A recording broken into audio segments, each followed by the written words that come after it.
Hey Mitch, what do you want for breakfast? Spaghetti and coffee shop. Basic, Mitch. Tirada rago. Ato na sa ning pamainiton go si Mitch go. Og spaghetti go. Og mga pidaw ko na siya go. So karon go, kabalo naman mo go kung say daily routine ko kung matatag buntag go. Mga pigita go. So atong igamit nga cheese go is big time go. Ang presyo ani go is nara is 30 plus go. So ang atong spaghetti go, atong itapingan go. Ako na ni siyang giluto daan gabi go. Kay na-amaze ko atong yaging adlaw go, nga ni order na ko go, amigo na ko go. Nga wa ko katilaw sa spaghetti nga akong giluto. So nagpalit lang ko gamay go dito sa Robinson go, akong giluto go.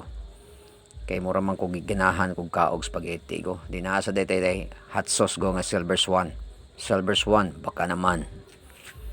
So karon go magkong kaon og spaghetti go nga Filipino style go. Atong gitapingan go og cheese. Din atong gigamit nga hotdog go is Virginia nga hotdog go nga cheesy gyapon hotdog go. Lami ni siya go pero medyo may pagkamahal gamay go.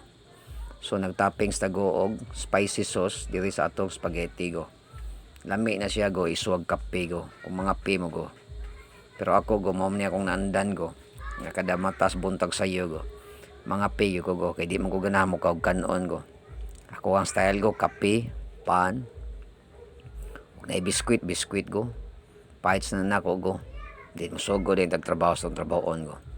So karon go matagbaw gitag kaon ning spaghetti nga Filipino style go. Anong Filipino style man na siya, chef? Filipino style. Kay ang yang styles pagluto go, tamis-tamis gamay. So mo na siya Filipino style. Wa ta mo gamit og inaslom go nga parehas pariner go. So sulit kayo nga atong pagkaon sa spaghetti go. Din atong gasto ani go na aras mga 200 pesos go. Apil na ng mga cheese go. Din gamitan mo hotdog, spaghetti sauce go. Din matagbaw kag kaon go.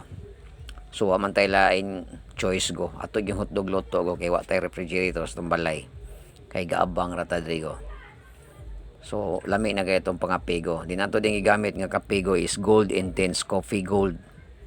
Coffee Gold nga kape go. Medyo may pagkamahal go pero lami sad siya go. Kay granules kay siya nga kape go. So sa unang panahon go kung mga pita, deras bukid, usay magsangag tagbugas. Nya unsay kape na to nga baratuhon, pwede ra tag kapitan ang mga mais go nga sangagon go din sa buwag tubig go inigbukal sa anon go ay ana ra ka simple go lamiyaw